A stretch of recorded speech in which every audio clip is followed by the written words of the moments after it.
ভারতের তামিলনাড়ুর কারুর শহরে জনপ্রিয় অভিনেতা ও রাজনীতিবিদ থালাপতি বিজয়ের র্যালিতে পদদলিত হয়ে মৃত্যুর ঘটনায় এবার কাদা ছোড়াছুড়ি শুরু করেছে দক্ষিণের দুই রাজনৈতিক দল। এ ঘটনায় ক্ষমতাসীন ডিএমকের বিরুদ্ধে ষড়যন্ত্রের অভিযোগ তুলেছে থালাপতির দল টিভিকে। আবেদন জানিয়েছেন সুষ্ঠু তদন্তের। আর ডিএমকে বলছে আইন অমান্য করে সমাবেশ করেছে টিভিকে। টিভিকে দলের পক্ষ থেকে বলা হচ্ছে, জনসমাবেশে পাথর নিক্ষেপ করে বিশৃঙ্খলা তৈরি করে ক্ষমতাসীন দলের সদস্যরা। এতেই শুরু হয় হুড়োহুড়ি, পায়ের নিচে পিষ্ট হয়ে মৃত্যু হয় জনসাধারণের। যদিও থালাপতি দলের এই অভিযোগ অস্বীকার করেছে রাজ্য পুলিশ।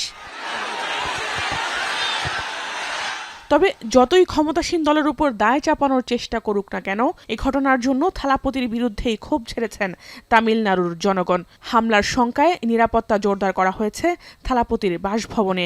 যদিও এরই মধ্যে বাসভবনের সামনে জড়ো হয়ে বিক্ষোভ করেছে ছাত্র জনতা। থালাপতির সমাবেশে নিষেধাজ্ঞার আবেদন জানিয়ে মাদ্রাজের উচ্চ আদালতে পিটিশন দায়ের করেছে ভুক্তভোগীরা। বিকেলে রায় ঘোষণার কথা থাকলেও পরে তা বাতিল করে আদালত।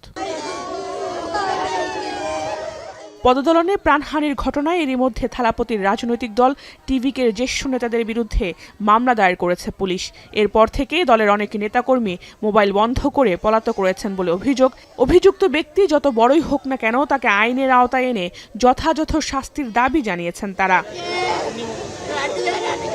জাহানারা ভুঁইয়া, এখন বিশ্ব।